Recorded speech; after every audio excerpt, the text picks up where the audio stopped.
allocation of power in a late-stage capitalism, liberal, progressive democracy is the 1% richest plus their 9% enablers versus the 90% rest of us. Welcome to the Bradbury Group, New Zealand's best weekly political argument. I'm your host, the editor of the daily blog, Martin Bradbury. Bomber to my comrades, Mr. Bradbury if you're nasty. My pronouns are us and we. Coming up on this evening's show, the in-studio political panel all-stars tonight are former Labour leader, former Auckland mayor and former New Zealand High Commissioner to the UK, Phil Goff, ecological economist and senior campaign manager with Greenpeace, Amanda Larsson, and we were supposed to have ACT Party MP, free speech champion and Israel defender Simon Court joining us this evening.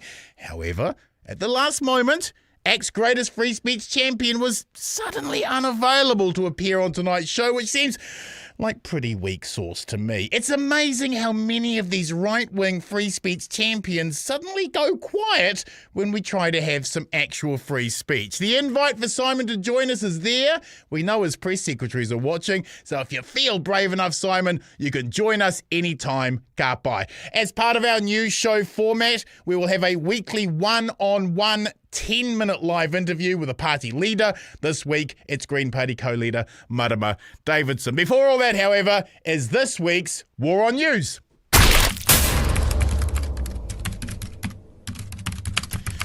Chris Bishop made a right proper Brooke Van Velden of himself this week at the New Zealand Music Awards, where, with bottle in hand, he started ranting and raving abuse at Stan Walker's performance because it had Māori sovereignty flags and was too political. But it was the Bishop's bizarre desire to get rough and ready with beloved musical icon Don McGlashan that has really caught our attention. Firstly, do you know how much of a dick you need to be for beloved musical icon Don McGlashan to call you out?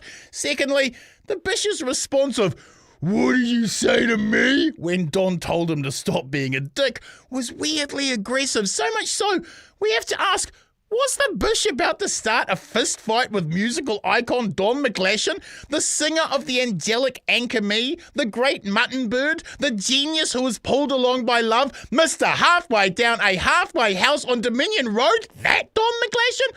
What other cultural icons will the Bish with bottle in hand start fights with next? Dave Dobbin? Neil Finn? Holly Smith? Is this a new arts directive by National? Start fights with musical legends? You won't get New Zealand On Air funding if Chris Bishop pins you down for a 3 count.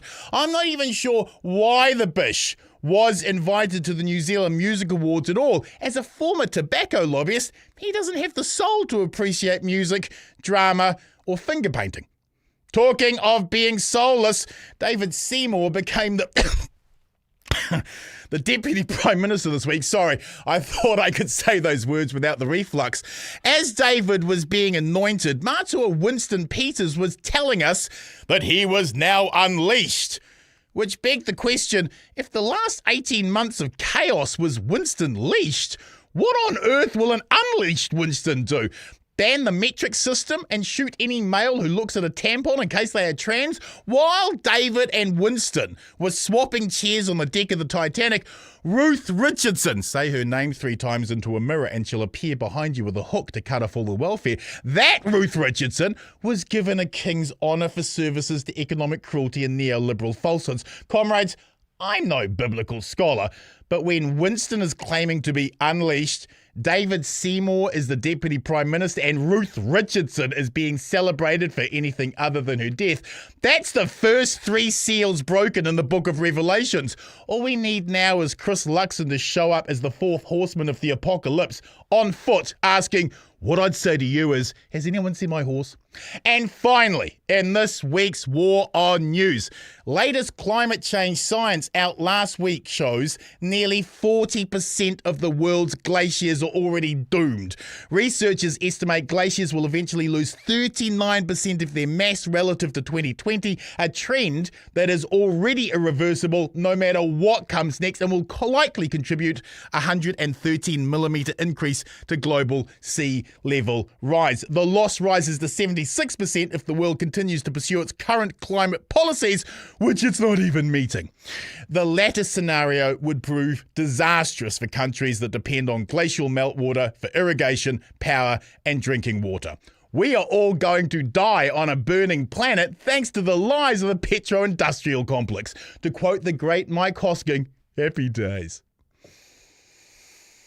The in-studio political panel All-Stars up shortly, whānau, but first this week's 1-on-1 in 10 with Green Party co-leader Marama Davidson.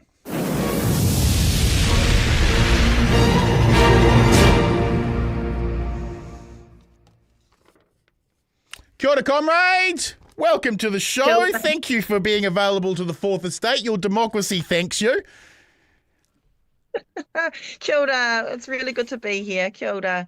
Marama, I ended the war on news with the latest science warning of catastrophic glacier loss. So let's jump right into the issue the Greens have been very vocal over, and that is the environmental obscenity of allowing Trans-Tasman Resources to fast-track the seabed mining operation. Why is this the wrong sort of economic activity being enabled, and how would your budget change that? We're in a climate crisis. These are the very exploitative and emission fueling activities that all governments should be moving away from. Yes. I mean, that's the first point out the gate. It's short-term. It's short-term thinking. It's about short-term gain, but this is the clincher that we all know. Gain for who? Not for the local people. The wealth distribution does not go to the local people, does not go to the local iwi and hapu, does not go to the local community. The wealth and profits and benefits are always held in the hands of the wealthy few. And so this is just the example. I mean, this government is simping for billionaires. We know that. And that's just an example of a decision, not only simping for billionaires, but really not giving a hoot about reducing emissions, about protecting environment, about actual jobs, though, actual jobs at local community level that are going to take local people into the area of skills and employment that we are going to need more and more and more of. This is such a backward step. What do you think of Mihi Forbes' latest critical analysis on Mata of David Seymour's links to extreme far-right think tanks? I'm not surprised. I mean, he's, again, just simping not just for billionaires, but offshore, overseas, foreign billionaires, and using our country to do their bidding, using our people to do their bidding, carrying budgets and massive funding for billionaires and massive cuts are our people, our lower paid working women, for example. So we know this. What we need, Bomber, is for people to care and people to be aware. That's the work for us in the progressive side of politics. That's the getting into community and using community leaders to tell these stories. Because I tell you what, it's not politicians who people need to trust. We already know this. So it's pulling on the work of our community leaders to say, yep, do we really want our country to be basically handed over on a platter for the exploitation of offshore billionaires, which is exactly what is fueling David's agenda? I think we can say no, but it's about making sure that people can understand and care about this information. Marama, do you see a double standard in the way Chris Bishop drinking in public has been handled versus Tory whānau drinking in public? Tory, as a private person, had a few drinks and argued with a staff member, and there were immediate calls for her to resign. Chris Bishop, as a Minister of the Crown, was at an official function and with bottle in hand started raving and ranting at Stan Walker's performance. No one has called for his resignation. There seems to be a very different standard for white men and alcohol in public versus Māori women and alcohol in public. Your thoughts? Or just Māori women in public, to be quite honest. I mean, we know this. We know that That's there so seems to true. be That's so horribly true. some clickbait attention that brown women in positions of power and influence seem to attract. Yeah. You know, though, Mama, I'm really embarrassed for Chris. Was that not one of the most uncool things to surface? And I know that being cool really matters, and that was just so uncool. I'm mainly just embarrassed for Chris, to be honest. The Māori unemployment rate is 9.2, while the national average is 5.1, and many of the 200,000 workers kneecapped by radically changing pay equity are Māori and Pacifica women. This government says it is not anti-Māori, but their policies certainly are, aren't they? Their policies, their actions, their ministers with beer in hand at music award events. I mean, the mask is off. I don't even think they're really bothering to hide it much. And I'm surprised they deny it at all. This government has taken some of the most anti-Māori, anti-Pacifica. I mean, you hardly gave any new funding to Pacific communities in the first place, but you took back the Dawn Raid's apology funding. Yes. It was only a minute amount, but how cruel can a government be to take back that funding in the first place? Yeah. So yes, we know that they are blatantly, have been from the start. And first thing in the gate, what they do is unravel the Māori Health Authority, and it has been continual right to this day. We are now contemplating the Regulatory Standards Bill, which will diminish and undermine te tiriti. So, I mean, there's no debate on that really in my mind. They are anti-Māori, they are anti-Pacifica, they are anti-poor people, and that's come through in the decisions that they have made in this budget. David Seymour told the New Zealand Herald last week that Māori have nothing to fear from him taking over as Deputy Prime Minister. Does the Regulatory Standards Bill suggest otherwise?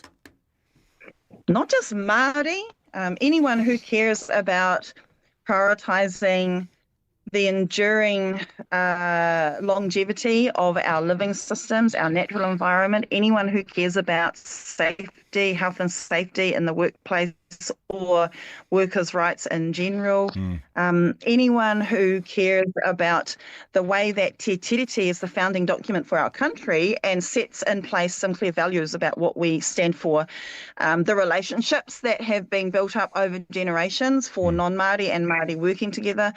Anyone who cares about our constitutional heart and the values that New Zealand has, anyone who is worried about corporate interest over and above the safety of people and the safety of our environment should be concerned about the Regulatory Standards Bill. Can we get a response from you to tonight's TVNZ poll that showed the Greens jumping from 10 to 12? That was after your spectacular budget launch.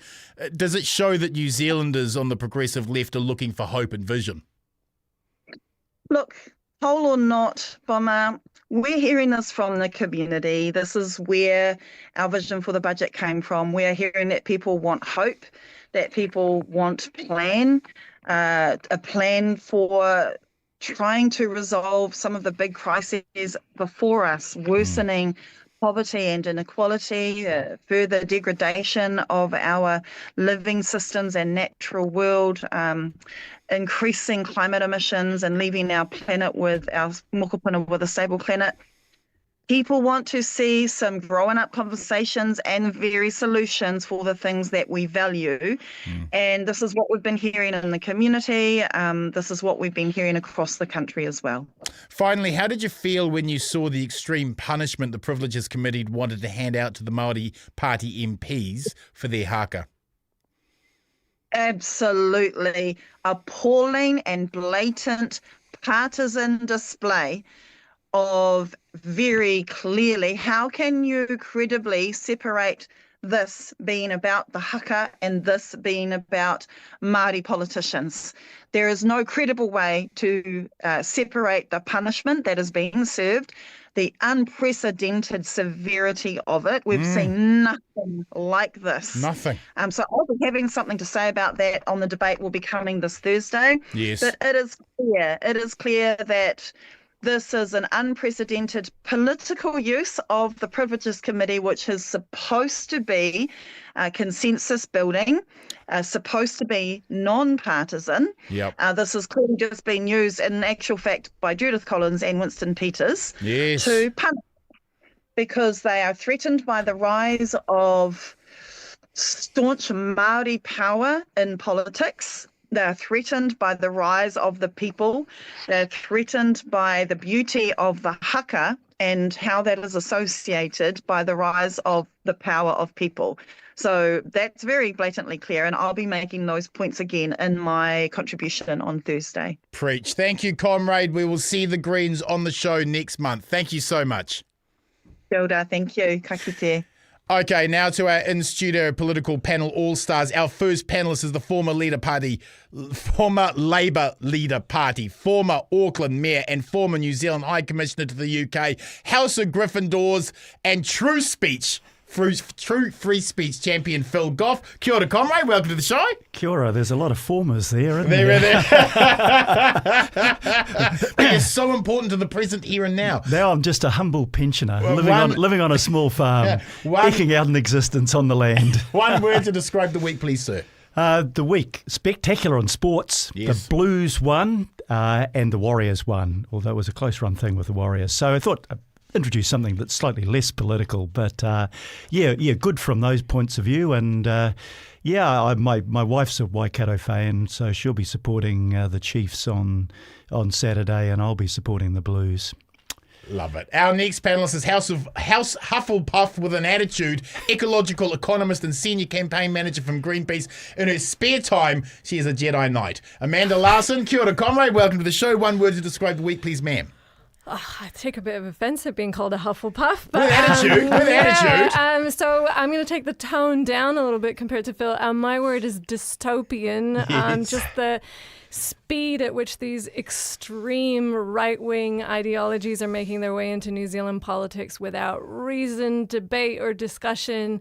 I was really looking forward to talking to ACT about some of the facts and having a real good yarn about some of their policies and how that doesn't really make sense for the economy. But hey-ho, we don't get that chance today, unfortunately. And finally, we were booked to have free speech champion and defender of Israel and ACT MP Simon Court appearing on tonight's show, but unfortunately had to suddenly pull out, which is ironic because right-wing free speech champions have this remarkable talent of going very quiet when we're about to have some actual free speech. If you'd like to join in, he has the studio link. Tonight's three topics are: Issue 1, what should New Zealand be doing regarding Gaza? Issue 2, why did the budget ignore climate change? And Issue 3, will ACT's red tape cutting make the economy grow? Comrades, let's kick things off with Issue 1. The terrible war in Gaza continues without any sense of proportionality, mercy, or basic human rights. Whatever your position on blaming Hamas for the violent uprising on October the 7th, the disproportionate military response from Israel against the civilians of Gaza could technically be a genocide while also being an ethnic cleansing war crime at the same time. How do we in the West rein in our allies when it's our side committing and enabling the atrocity? Phil, you wrote a scathing, righteous and moral column in the Post last week that is, as far as I'm concerned, a watershed moment in New Zealand on this issue, because when a leader of your mana makes the criticism of Israel that you did, that matters. How do you see the conflict? Yeah, well, I was always reluctant to use the term genocide in relation to what Israel was doing, but it's hard to avoid that word being appropriate.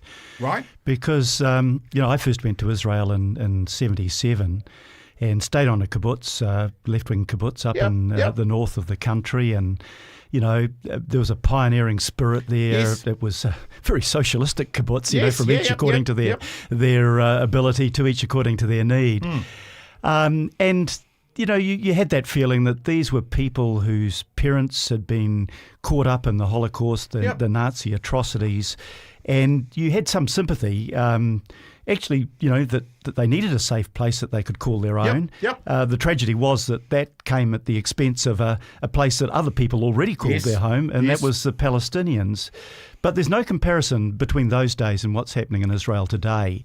The extremists have taken control. People like Smotrich, the finance minister, and Ben-Gvir, the national security minister, who are open and talking about ethnic cleansing.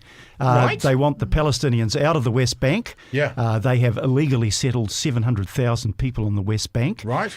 And now you could only interpret what they're doing in Gaza in one way, and that is that they are making life unlivable, unbearable for the Palestinian people, encouraged by Trump, who says he thinks the people should go to Libya or somewhere else in the world and make it the Riviera of the Middle East. I mean, this lacks humanity, it lacks decency, it lacks rationality, it lacks anything that is good. And this is just music to the ears of the extremists. Right. We saw last weekend, Jerusalem Day, where we had extremists marching, Jewish extremists marching through Jerusalem saying, "Death to the Arabs, burn your villages." Now, these are people that would take offence at from the river to the sea. Absolutely. Yet they're saying the same thing. Right. And there's not two standards. No. Whichever way you're looking at it, there's one standard. Yeah. I support a two-state solution, however difficult that might be, because it recognises the rights of two people that are currently living there. Yeah. And it creates the opportunity to have a fair and just resolution. But what they're doing is just indescribable. 17,000 kids killed, children. These aren't Hamas terrorists. They're children, for God's sake. Right. Children dying of malnutrition. We've seen it live streamed on television. Right. The highest percentage of children maimed anywhere in the world is in the Gaza. Yeah. These are kids that are losing their limbs, that are being shot, losing their families. If they want to get rid of Hamas, the Israelis that is, they're doing it exactly the wrong way, because all they're doing, what would you do if you were a young barefoot Palestinian kid who saw your family destroyed by Israeli airstrikes and your family starved because humanitarian aid was denied? Yeah. You are creating the context in which extremism can thrive. And this is intolerable. Yeah. And look, it's not just us from the outside saying that, and us that are sort of liberal or progressive saying that. Ehud Olmert, a former prime minister, one-time leading member of the Likud party, same party as Netanyahu, describing the acts of his government as being criminal, as being inhumane. Good people in Israel are opposed to this, just like good people anywhere in the world are opposed to it. It's important to remember that, right? Yeah. Very important to remember that. And we, the article, the theme was that we can't sit by and do nothing. No. It's words, I applaud the fact that finally New Zealand, together with 23 other countries, 2 months after the starvation campaign of denying all aid into Gaza had begun, spoke out and said that this was not to be tolerated. And Peters, our foreign minister, quite rightly said, we've reached the end of our patience. But you've got to do more than say that. Right. You've got to do something about it. And I take some confidence from other countries that are like-minded to New Zealand, calling out, and I'm thinking of Ireland and I'm thinking of Sweden, both calling out for economic sanctions. Now, both are members of the European Union. The European Union does about a third of Israel's global trade. If the European Union were to do that, supported by other countries such as ourselves, we could put real pressure on Israel. Right. And there's a second thing that we should be doing. Our government rightly has issued sanctions against a small number of West Bank extremists who are terrorising Palestinian villages. Yep, that's the right thing to do. But why stop there? Why not issue those sort of personal sanctions, as we've done with the Russians, as the Russians have done to me? I'm banned from going to Russia. That's right, you are. That's a badge of honour for me. But we should be levying those sanctions against the people who are making the decisions and saying your acts are intolerable, your acts are war crimes. We will take action against you. You would not be welcome or allowed in our country. Actually, maybe we should allow them, and then we could pass them to the International Criminal Court. That would be one thing. Netanyahu. That would be a good thing. But what I'm worried about is that our government seems terrified of Trump, and Trump, has Trump taken sanctions against the war criminals that are committing these acts? No, he's put sanctions on the judges on the International Criminal Court Yes, who that's found right, Netanyahu, there were reasonable grounds to issue a warrant for his arrest to hear charges for war crimes. And one of those war crimes, what is it? Starvation. How can you deny that when you stop all aid, food, water, medical supplies, fuel, anything that people need to exist for 75 days going into the Gaza, and now they've controlled the aid program, and they've controlled the aid program in a way that they will only deliver aid in separate areas, such as the south of Gaza, as a way of moving the Palestinians out of the other territory and to the Egyptian border, where then the next step will be, well, just keep going. Right. We'll get out of here. We're now control and own this land. And these sort of things are just awful. I mean, my heart breaks every night when I watch those photos, the videos on television, and I see the suffering of kids. The majority of the 53,000 dead, the 121,000 injured are women and children. These are not Hamas terrorists, and it's no longer possible for Israel to hide behind the fact that this is unfortunate collateral damage. This is deliberate acts. The Israelis don't care about Palestinian lives, and what they are doing, what their government is doing through the Israeli Defence Force is a war crime, and they need to be held to account, and we need to act against them. Amanda, Greenpeace has been very vocal about their concerns regarding Gaza. Why has an environmental protest movement like Greenpeace seen the war as an issue that they've got to speak out against?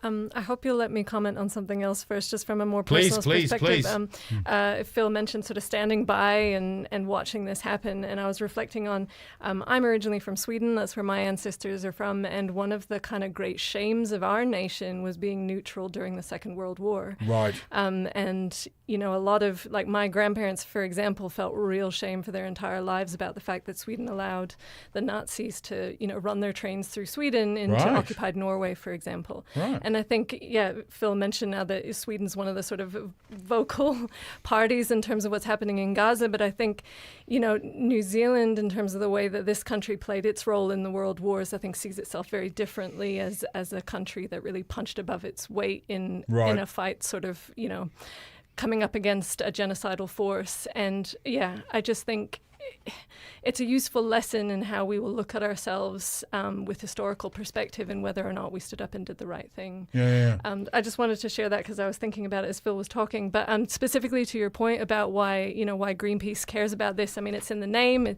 Peace is in the name, and Greenpeace was originally founded to protest against the nuclear arms race, against nuclear weapons testing, and you can't have justice for people without justice for nature. You can't have justice for nature without justice for people. What's happening in Gaza is absolutely abhorrent, and I agree with everything that Phil has just said.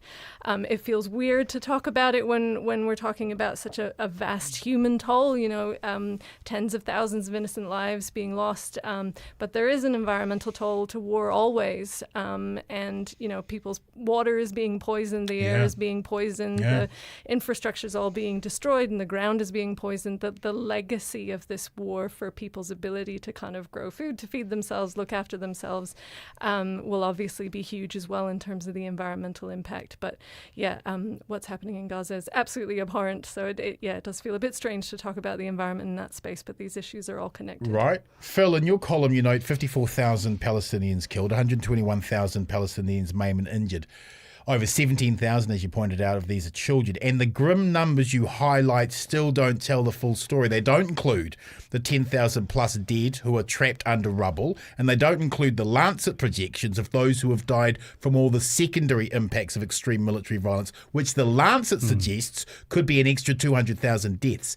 Added together, we're looking at as many as 250,000 dead, with UN estimates that 92% of all residential homes have been destroyed in Gaza. Will history damn us for the enormity of what's been perpetrated on our watch, with almost silence as our response?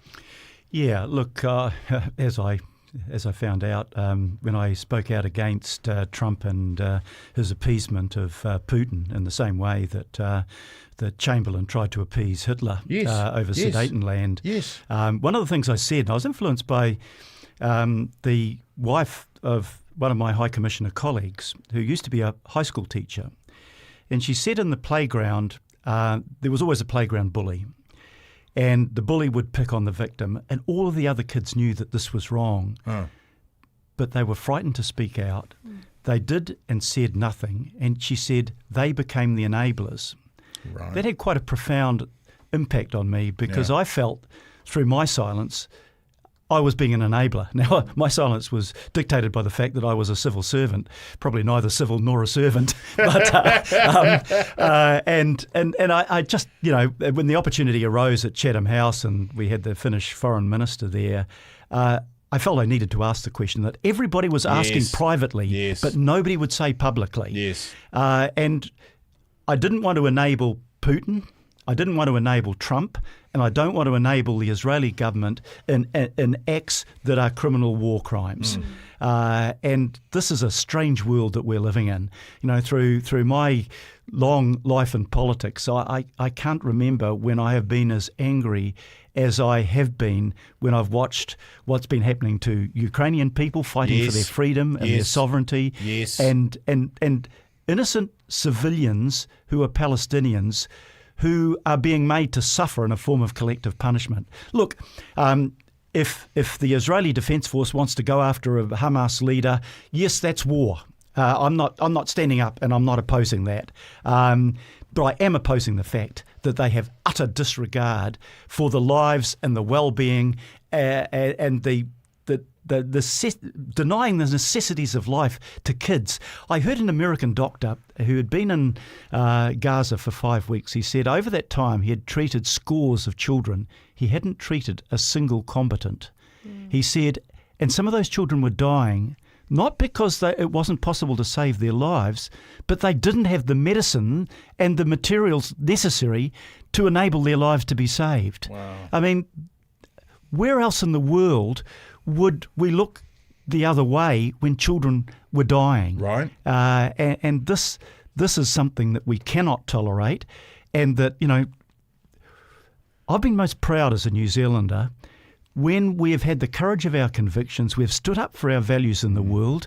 As Amanda said, I'm proud of the fact that my father's generation went and fought in a war. Yep. We had one of the highest per capita casualty rates in both the First and the Second World War. That's right. Second World War, we were fighting against fascism. Yes. It was a fight that was necessary. Yes. And I am forever grateful to the people that gave their lives so that our generation and the generations after mine can live in the shadow of peace. Can live better. And I was proud of the fact when we stood up and said, we don't want to be part of a nuclear arms race when, the Russians and the Americans both had enough ability to wipe out the world's population 57 times or whatever. It's not enough. It's a bit like the Gaza, actually. You don't just destroy the building, you then pulverise the debris that was left over from the building. Yeah. These things are insane.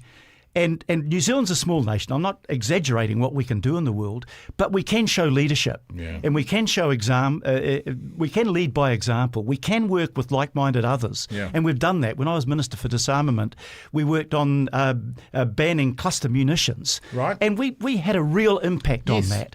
Yes. So New Zealanders are proud when our country stands up and does the right thing, stands behind its convictions, fights for a better world and for decency and for fairness. And that's what we need to be doing. Follow-up question. You bravely called Trump out in your Chatham House question, and I, as a New Zealander, felt bloody proud that you did it. And that saw you sacked by Winston. We get that. How much do you attribute the fear of Trump to what we're seeing in the world now? Are other nations just so frightened of what he might do? Is that why they're silent? Yeah, I saw it everywhere in London. I would have discussions with diplomats from a wide range. Everybody's represented in London and through their embassies to the UK. And everybody agreed that what Trump was doing was madness. Whether it was, I think it was before tariffs, but what he was doing in foreign policy, what he was doing about the way that he was treating Zelensky. Fancy claiming that Zelensky was the dictator and Ukraine was the cause of the war, when Putin is a man that actually murders his political opponents and launched an attack on a much smaller country, wiping out the infrastructure, killing tens of thousands of people. What Trump was doing was lying, just barefaced lies. And people around me, maybe because they were diplomats, they couldn't say anything. Our government wasn't saying a lot, wasn't saying anything. No. I think governments around the world are terrified of Trump, and I think Winston comes into that category. Yep. You know, I mean, what I asked wasn't unreasonable. No. Did Trump understand history? Yes. And you know, I was quoting his namesake, for God's sake. I know, Winston Churchill, I know, the icon of right-wing yes. conservatism. And Churchill was right. He said to Chamberlain across the floor of the Commons, you had the choice between dishonour and war. You chose dishonour and you will have war. Yeah. That is entirely relevant to Trump's appeasement of Putin. Yet he has Churchill's bust in the Oval Office. And the question is, does he actually understand history? Does he understand that appeasing an aggressor only encourages that aggressor? Right. That's a legitimate question. Now, okay, somebody put on my Facebook site, you were a superb politician, but you're a lousy diplomat. We need to have people of conscience who are prepared to be courageous, and you were. And in the end, you were. as I recounted before, I didn't want to be an enabler. Yes. What was happening was wrong. Yes. And I wanted to raise the question, and I did it as diplomatically as I could, you did. thinking that I was just within the limits. But maybe that I've always been an optimist, so maybe that was an optimistic But their fear analysis. of Trump was higher than that level, safety That's right. level, wasn't it? And yet, if you try to appeasement is also against in regard to Trump. If you try to appease Trump, he won't treat you any better. No, that's right. He'll still keep going. He'll That's keep right. going. 'Cause You'll he's a only bully. encourage him Because he's a bully. He is and you the have to playground stand- bully, There you and go. we are the enablers. Amanda, here are the lyrics to the Trump Gaza AI advert that Trump sent out on social media, with Donald and Netanyahu in a swimming pool drinking cocktails, large golden statues of Trump, and Elon Musk walking around raining money on everyone. Here are the lyrics. Donald's coming to set you free, bringing the life for all to see. No more tunnels, no more fear. Trump Gaza is finally here. Trump Gaza shining bright, golden future, a brand new light. Feast and dance, the deal is done. Trump Gaza, #1. In all my years of life on this planet, I don't think I've heard anything more delusional and warped as Trump's plan to put boots on the ground, cleanse Gaza, and rebuild it as the Riviera of the Middle East. How do you protest against something that is so willfully ignorant? And so wildly just bonkers. Right? Just bonkers. Just totally off the planet. I think when I said at the start, I used the word dystopian. That really sums it up. I feel like that really foreshadowed that weird AI song.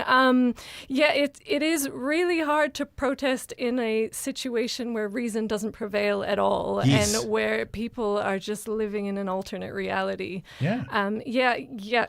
I don't know. I mean, all I can say is that, what Greenpeace is doing is particularly putting pressure on countries like France and the UK, Yes. which have the power to influence Israel through whether it's arms sales or, more diplomatic negotiating power. Because I guess there's still a bit of reason to work with in places like that. But yeah, I mean, that is bonkers. Follow-up question. The UN agencies estimate the war has created more than 40 million tons of rubble containing human remains, asbestos and other hazardous materials, including unexploded bombs. How do you clean up that kind of toxic environment? Yeah, God. It's literally going to take decades, isn't it? Yeah, and I think that's often the kind of unconsidered toll of war, is just how long it takes to clean up the toxins, like you say, in the mess. Because, Vietnam's still dealing with their Agent absolutely. Orange problems, right? Absolutely. It seems that the environment constantly gets forgotten in the war. I mean, it's the same with the nuclear testing, which Phil was Right. talking about as well, and the legacy of that with islands that still have radiation and people who had to be evacuated from their islands. It's the kind of unconsidered cost of war, I think, is the impact on nature, and then people's ability to sustain themselves, because we all rely on nature to survive. Yeah. Final round on this issue. What does New Zealand need to do to be the ethical and independent foreign policy voice we believe we are on the issue of Gaza? What do we need to do, Phil? Well, I think we need to speak the truth on Gaza, and then we need to act on it. not by ourselves, but by forming a coalition with other like-minded countries. And there are a lot of like-minded countries around the world on this issue. I mean, the West is very good on Ukraine, but it has a double standard. Right. When it doesn't oppose what's happening in the Gaza. But look, the UK, France and Canada said unless Israel changed its approach on humanitarian aid, they would take concrete action. This is a big turnaround from where at least the UK was a year ago. We should be talking, if I was the High Commissioner in London now, I'd be asking the government for, to open up discussions with the UK as to how we could cooperate more closely with people that say enough is enough. This has gone far too far. This is disproportionate. This is catastrophic for the lives of people. And if it doesn't stop, we need to act. And we do need to act, and we need to act collectively. And to hell with Trump and his unquestioning support for Israel. He can line up the South African president using false videos in the Oval Office and say you're causing this genocide. What did he say to Netanyahu about the genocide that he's creating? Keep going. Keep going. Keep Right. going is exactly Right. the message that he gave. So that's what we should be doing. Ben Gvir said that they were going to open up the gates of hell in Gaza, and they've done just that. And those people are living in hell. And can we go to bed at night saying, it's somebody else, it's not our problem, it is our problem. These people are human beings just like we are. Exactly. And we need to do the right thing, the decent thing, and we need to use all of the means available to us to put pressure on Israel to stop the madness that is happening there. Netanyahu is doing this for one prime reason, is that when the war ends and there are free elections, he won't be elected. And he'll face charges for corruption, and he'll end up his life in jail. And so he needs to continually find ways to keep the conflict he needs going, to continue right? Politically. And he needs the extremists to support him, or his government falls now. Amanda, do we need to think of something like peace camps where Palestinian youth, Jewish youth come together, maybe in New Zealand, and because the level of hatred that this has spawned, this terrible conflict, it seems to have triggered all the fears that the Israelis have with their hostages taken and all the pain that they've relived from the Holocaust, and the Palestinians are just living in absolute trauma. Do they need a space where they can try and reconnect for those future moments? Because I'm thinking beyond the immediacy of sanctions or beyond the immediacy of demanding a peace deal, there just seems to be an enormous amount of hate and anger there. And I think that Phil's right. As global citizens, we've got a role, do we not, to try and facilitate that? What do you think? Gosh, that's a good question. I wish I was an expert in reconciliation, but I'm not. So I feel like I can't really take a position on that, unfortunately. But yeah, I mean, you're absolutely right that the kind of long-term consequences on, people, the young people in particular of today is something that needs to be considered. Yeah. I heard a beautiful interview, I think it was on BBC when I was in the UK. A Palestinian man and an Israeli man both had lost children in the conflict, and they were working together to say this has got to end. We've got to think not of our differences but our common humanity, and we've got to work together. And I felt incredibly positive after that, that these two men who both, I think they'd both lost young daughters. And it's a bit like the Mandela thing, that he spent the best years of his life in jail but was able to forgive and to say we've got to create something that is positive out of this.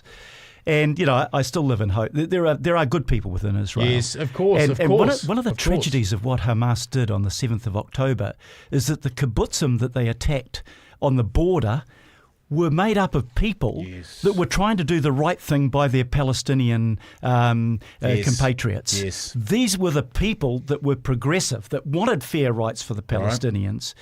And the madmen that were responsible for that attack on the 7th of October, they are culpable, as well as the Israeli government being of course. culpable in what is happening in the Middle East. Yeah.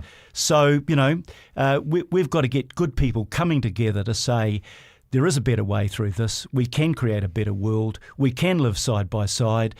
We have more in common than we have in our differences. Right. And we are both better off if we live in peace. Comrades, we must move on to issue 2. This government's budget seemed to be living on a different planet that wasn't burning thanks to our out-of-control global warming caused by human pollution, because there was a 50% cut to climate finance, barely any cuts to emissions between 2030 and 2035, all while slashing foreign aid for our Pacific brothers and sisters by cutting climate aid by $100 million. Amanda! I'm so shocked by this. Why did the budget ignore climate change? How has that happened? 3 reasons, I reckon. The first one is that we have a government where polluters are writing the policy. Right. So it is very clear that the most polluting industries like the dairy industry, Yes. Fossil fuel industry, mining industry, all have the ear of government. Yes. We have, through Official Information Act requests, uncovered documents that show that federated farmers are literally writing policy and communications plans for the government. Yeah, I saw that. I've seen that. Yeah, it is astounding the amount of influence that a very small minority who represent polluting interests have over this government. Yes, So that's one reason. The second reason, I think, is I think the government is sort of banking on this idea that they can keep saying they're committed to the Paris Agreement, keep saying they're committed to the Zero Carbon Act, and just hope that the New Zealand public will take them at face value while they roll back literally every policy that it would take to actually deliver on that promise. Yeah. And the third thing, I think, is they're hoping that the international community will be distracted by Donald Trump, who's obviously pulled the US out of the Paris Agreement, and sort of not have any scrutiny on New Zealand, which through our international trade agreements with the EU and the UK really commits us to acting ambitiously on climate change and not rolling back policy.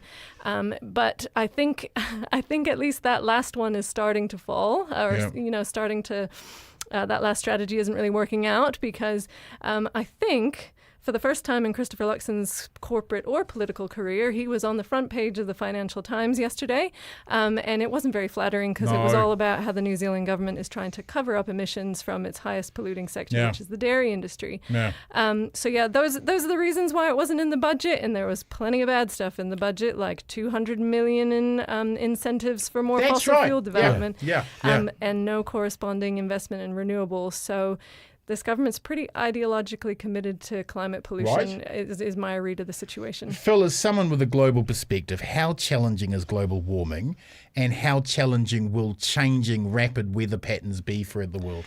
Well, I think it's existential for us. It's might not happen in my lifetime, which is getting narrower and narrower, but it's going to happen in my kids' lifetime and my grandkids. Right. And we can see, there are areas of New Zealand now that have 4 times the level of extreme weather events than before the warming that we've seen in recent years. We've got a huge percentage of our population living in coastal areas. We're an erosion-prone country. As mayor, I made climate change one of the critical focal points. We raised a targeted rate to invest in mechanisms to tackle climate change, and people said they supported it. That people don't like rates. No, none of us like paying our rates. But if you say this is what the rate is for and this is why we need it, then you can win people over. Yes. And I looked at that budget, and we cut the climate change expenditure from $250 million to $100 million, so it's even more than your 50%. But it's everything that they rolled back.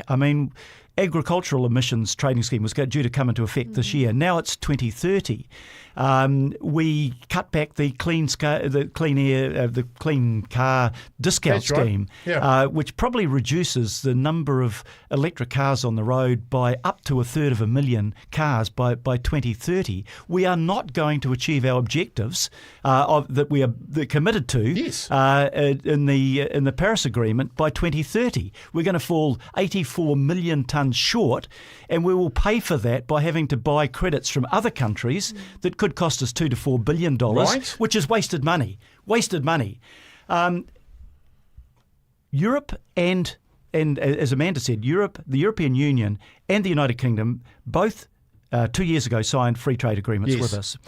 Under both of those free trade agreements, we committed to meeting our commitments under the Paris Agreement. If we don't achieve that, they are capable of taking sanctions against us. Yeah. Now, the British farmers are really angry that we will have nearly totally free access within 5 years of all of our agricultural products into the United Kingdom. They will find any mechanism they can to find a way of blocking that free entry. Right, and we are handing them a stick to beat us with. Our commitment is absolutely clear. Yes. The fact that our other two partners are enabled to place sanctions against us if we don't follow our commitments tells them that they have a ready mechanism to force us to change our way or to punish us for not changing our way. No one's pointing this out. It needs to be pointed out. Yes, it does. This is a critical problem, and I know COVID came along and it suddenly, climate change, we were all focused on climate change. COVID came along, it disrupted the world. We lost our focus. Trump has totally reversed, as he did the first time, his policy.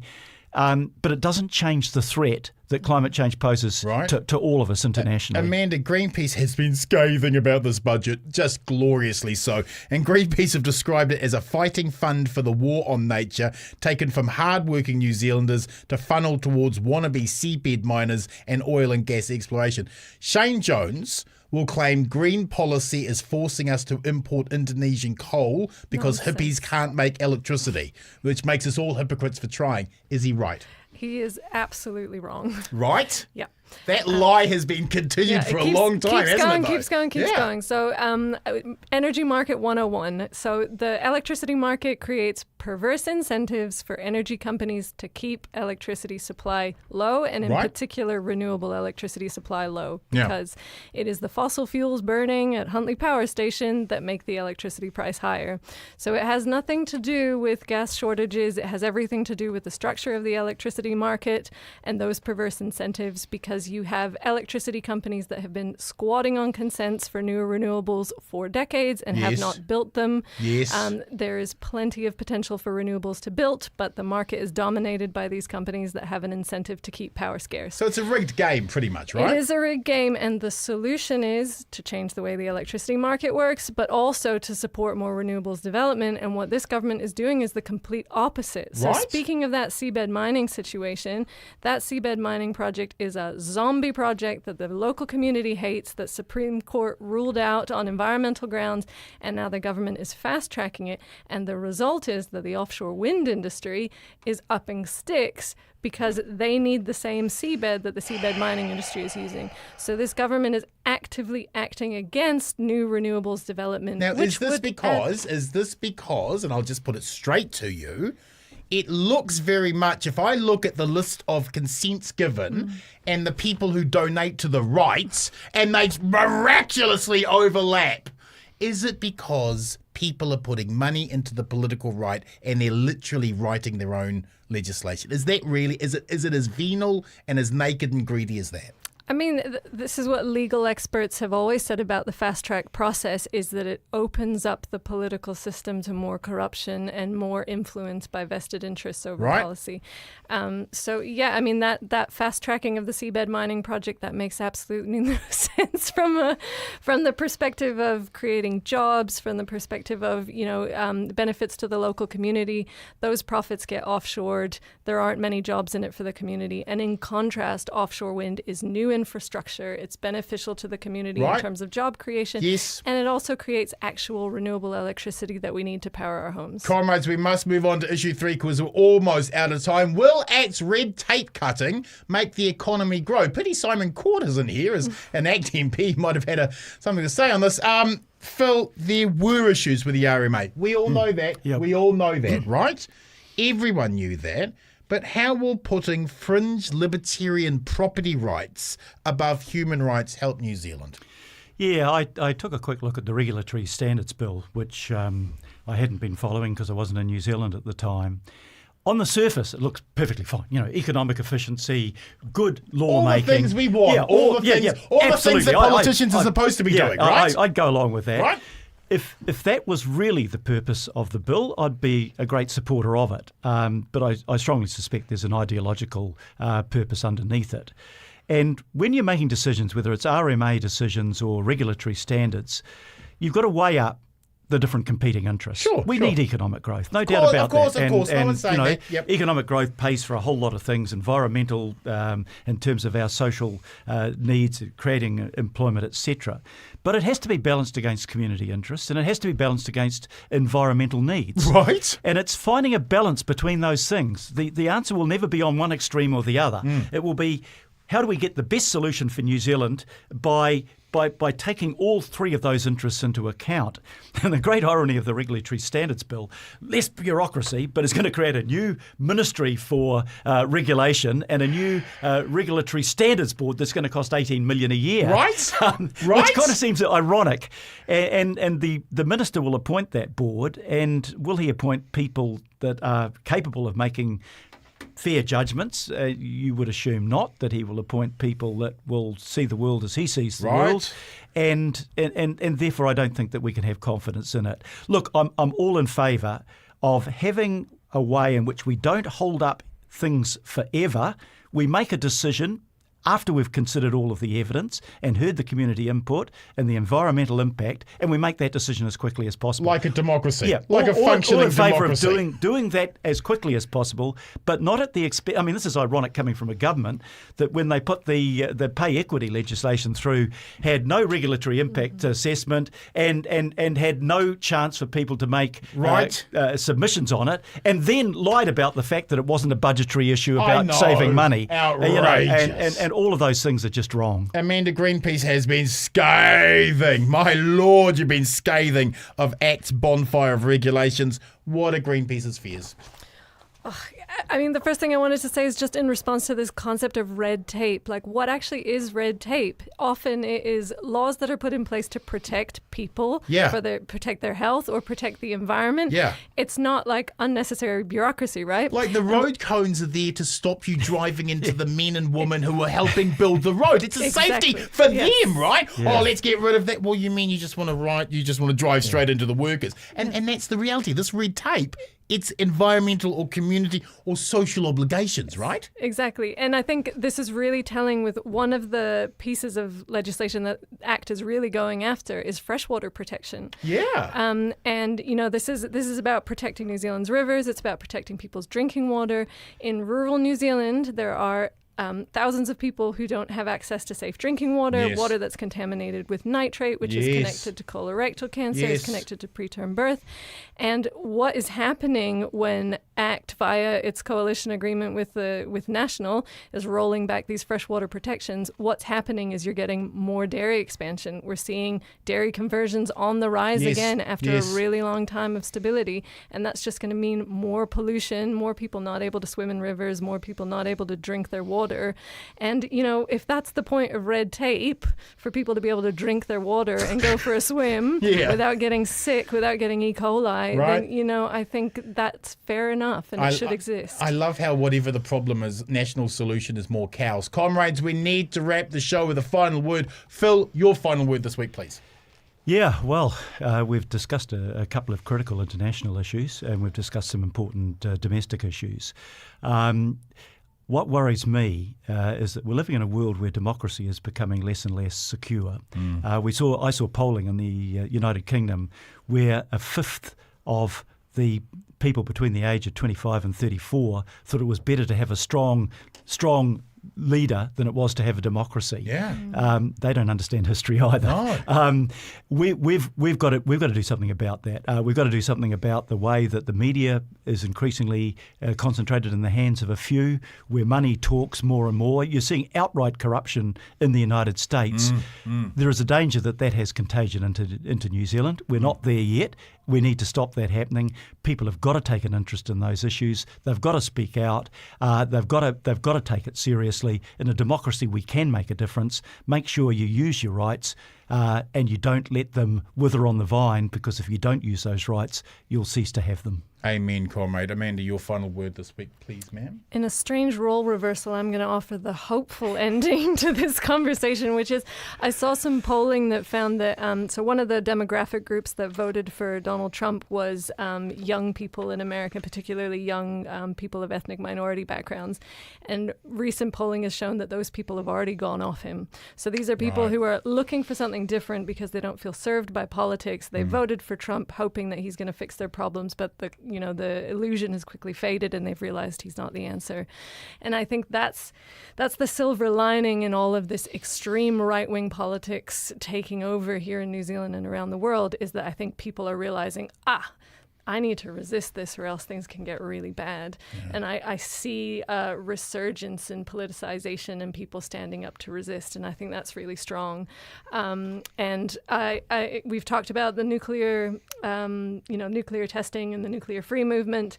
It's the 40th anniversary of the bombing of the Rainbow Warrior this year, and the Rainbow Warrior is coming back to Auckland to kind of commemorate that moment. And for us, it's really a symbol of resistance in a world where I think activism is being quashed in various ways, and there's an attempt to kind of, stop free speech, I guess, or the advance of the right wing anyway. And so, we're kind of coming at this from a bit of a hopeful perspective that the resistance is mounting, because when people feel that pressure on their rights and on their day-to-day lives, then they're going to stand up and fight for something different. Amen. Thank you, comrades. And now to my final word. Brothers and sisters, I appreciate for many, they are just holding on by their fingernails, and wave after wave of cost and strife and all the issues made immeasurably harder by the cost of living crisis is taking our attention. But we must, comrades, struggle to find time to focus on those worse off than ourselves and give solidarity to fellow citizens who are vulnerable and getting a bash from the heavy hand of the government. Which is why tonight I'd like to talk about Seeger House and the terrible, idiotic, counterproductive and cruel idea to cut their funding. Now, brothers and sisters, there are not that many silver bullets in our crumbling mental health infrastructure, but Seeger House is one of them. Seeger House offers 24-hour inpatient support to those Kiwis who have been so traumatised by the terrible things people can do to one another that they need around-the-clock therapy to heal them and give them the self-agency to live on their own 2 feet. I have been privileged to know some people who have gone through Seeger House, and this place literally, figuratively and metaphorically saves lives. The government, however, in their infinite wisdom and desire to save money so we can fund tobacco subsidies, gas and oil subsidies, tax cuts we can't afford, landlord tax cuts in the military, have decided they want to shut down Seeger House to save money. They argue that putting these specialists out into the community will save these patients needing to come to Seeger House in the first place. Let me be clear. That's bullshit. These patients have been sent to Seeger House because their trauma needs are well beyond what the community care can provide. Now, you might be someone who doesn't want their hard-earned tax dollars being spent on some airy-fairy therapy centre for the traumatised, but let me explain what will happen if you shut Seeger House down. Those patients will be bounced back to the community care, and they will immediately start clogging the emergency crises teams as they fall back into patterns of self-harm and harming others. The so-called savings from shutting Seeger House down will explode in the hospitals, ACC, courts, police and corrections budgets. This is nothing other than short-term cost-cutting, no matter the price paid later. Seeger House can't speak up for themselves, and those who need their services are too vulnerable. It's our obligation as citizens to give a damn about them, even if the government won't. We'll see you next week. In solidarity, the revolution continues. Ka pai Aotearoa.